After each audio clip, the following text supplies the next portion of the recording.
ಈಗ ಕಳೆದ ಬಾರಿ ವಿ ಐ ಪಿಗಳು ಏನಾಗ್ತಿತ್ತು ಅಂತಂದರೆ ಬೆಳಗಿಂದ ಸಾಯಂಕಾಲ ತನಕ ಕಂಟಿನ್ಯೂಸ್ ಆಗಿ ಬರ್ತಾಯಿದ್ರು. ಸೊ ಹಾಗಾಗಿ ಸಾಮಾನ್ಯ ಜನರಿಗೆ ತೊಂದರೆ ಆಗ್ತಿತ್ತು. ಸೊ ಈ ಸರಿ ಅದನ್ನು ತಡಿಬೇಕು ಅಂತ ಹೇಳಿ, ತಪ್ಪಿಸ್ಬೇಕು ಅಂತ ಹೇಳಿ ನಾವು ವಿ ಐ ಪಿಗಳಿಗೆ ಒಂದು ನಿಗದಿತವಾದ ಸಮಯ ಇಟ್ಟಿದ್ದೇವೆ. ಅವ್ರು ಆ ಸಮಯದಲ್ಲಿ ಮಾತ್ರ ಬರಬೇಕು. ಬೆಳಗ್ಗೆ ಒಂದು 4 ಅವರ್ ಇಟ್ಟಿರ್ತವೆ, ಸಾಯಂಕಾಲ ಒಂದು 3 ಅವರ್ ಇಟ್ಟಿದ್ದೇವೆ. ಬೆಳಗ್ಗೆ ಬಹುಶಃ ಬೆಳಗ್ಗೆ 6:30 5:30 to 9:30 ಬೆಳಗ್ಗೆ ಮಾತ್ರ, ಸಾಯಂಕಾಲ ಇಟ್ಟಿಲ್ಲ. ಸೊ ಸಾಯಂಕಾಲ ವಿ ಐ ಪಿಗೆ ಅವಕಾಶ ಇಲ್ಲ, ಬಟ್ ಅದನ್ನು ನೋಡಿಕೊಂಡು ಅದನ್ನು ಚೇಂಜು ಮಾಡ್ಕೋಬೋದು, ಜನ ಹೇಗೆ ಬರ್ತಾರೆ ಅನ್ನೋದನ್ನು ನೋಡಿಕೊಂಡು. ಸೊ ವಿ ಐ ಪಿಗಳಿಗೆ ಒಂದು ನಿಗದಿತವಾದ ಸಮಯ ಮಾಡಿದ್ವಿ, ಬೆಳಗ್ಗೆ 5:30 9:00 ತನಕ. ಸೊ ಆ ಸಮಯದಲ್ಲಿ ಮಾತ್ರ ನಾವು ವಿ ಐ ಪಿಗಳಿಗೆ ದರ್ಶನ ಕೊಡ್ತೀವಿ. ಅವರು ಕೂಡ ಇಲ್ಲಿ ಆ ಮಹಿಷಾಸುರ ಸ್ಟ್ಯಾಚ್ಯೂಟ ನಿಲ್ಲಿಸಿ ಅಲ್ಲಿಂದ ಅವ್ರಿಗೂ ಕೂಡ ಪ್ರಾಧಿಕಾರದಿಂದ ವೆಹಿಕಲ್ ಇರುತ್ತೆ, ಆ ವೆಹಿಕಲಲ್ಲೇ ಅವರು ಕೂಡ ಹೋಗಬೇಕು, ದರ್ಶನ ಮಾಡ್ಕೊಂಡು ಬರಬೇಕು. ಅವ್ರ ವೆಹಿಕಲ್ ಏನಿದ್ರು ಕೂಡ ಮಹಿಷಾಸುರ ಸ್ಟ್ಯಾಚ್ಯೂ ತನಕ ಅಷ್ಟೇ, ಯಾರಿಗೆ ಪ್ರೋಟೋಕಾಲ್ ಇರುತ್ತೆ ಅವ್ರಿಗೆ. ನಂತರ ಅಲ್ಲಿಂದ ಪ್ರಾಧಿಕಾರದಿಂದ ವಾಹನ ವ್ಯವಸ್ಥೆ ಇರುತ್ತೆ, ಅಲ್ಲಿಂದ ಅವ್ರು ಆ ವಾಹನ ಹತ್ಕೊಂಡು ಹೋಗ್ಬೇಕು.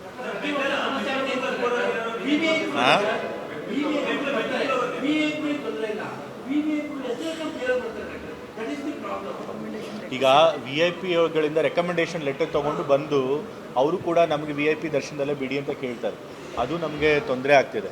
ಸೊ ಹಾಗಾಗಿ ರೆಕಮೆಂಡೇಶನ್ ಲೆಟ್ರ್ ಇದ್ದರೆ ಅವ್ರಿಗೆ ನಾವು ವಿ ಐ ಪಿ ದರ್ಶನದಲ್ಲಿ ಕೊಡೋದಿಲ್ಲ. ಅವರಿಗೆ ಸಪ್ರೇಟ್ ಏನಾದರೂ ಒಂದು ಬೇರೆ ಕ್ಯೂ ಇರುತ್ತೆ.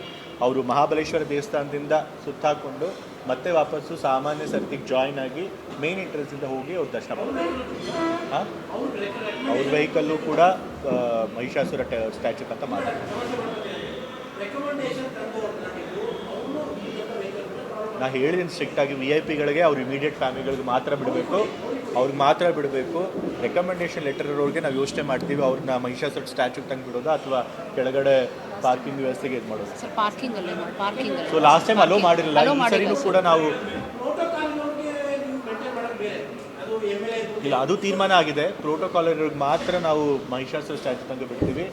ಆದರೂ ವಿ ಐ ಪಿಗಳು ಲೆಟರ್ ತೊಗೊಂಡು ಏನಾದರೂ ಬಂದಿರ್ತಾರೆ, ಅವರನ್ನು ನಾವು ಬೆಟ್ಟದ ತಪ್ಪಲಲ್ಲೇ ನಿಲ್ಲಿಸಿ ಅವ್ರಿಗೆ ಮಾಮೂಲಿ ಬಸ್ಗಳಿಂದ ಹತ್ಕೊಂಡು ಅವ್ರು ಸಪ್ರೇಟ್ ಕ್ಯೂ ಇರುತ್ತೆ, ಆ ಕ್ಯೂನಲ್ಲಿ ಹಾಂ. ಈಗ ಮೆಟ್ಲುಗಳಿಂದ ಹತ್ಕೊಂಡ್ಬರ್ತಾರಲ್ಲ, ಅವ್ರಿಗೂ ಕೂಡ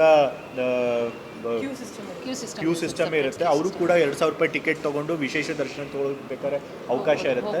ಮತ್ತು ಅವ್ರಿಗೆ ಸಾಮಾನ್ಯ ಸರ್ತಿಲಿ ಕೂಡ ಅವ್ರು ಬರಬೇಕಾಗತ್ತೆ. ಮತ್ತು ಬೆಟ್ಟ ಹತ್ತಬೇಕಾದ್ರೆ ನಾವು ಅವ್ರಿಗೆ ಏನೇನು ವ್ಯವಸ್ಥೆಗಳನ್ನು ಮಾಡಬೇಕು ಎಲ್ಲ ಮಾಡಿದ್ದೀವಿ. ಮೆಟ್ಲುಗಳೆಲ್ಲ ಏನಾದರೂ ರಿಪೇರಿ ಇದು ಡ್ಯಾಮೇಜ್ ಆಗಿದೆ ಅದೆಲ್ಲ ರಿಪೇರಿ ಮಾಡಬೇಕು ಅಂತ ಹೇಳಿದ್ದೀವಿ. ಮತ್ತು ಅಲ್ಲೆಲ್ಲ ಬ್ಯಾರಿಕೇಡಿಂಗ್ ಹಾಕಿರಬೇಕು ಅಂತ ಹೇಳಿದ್ದೇವೆ.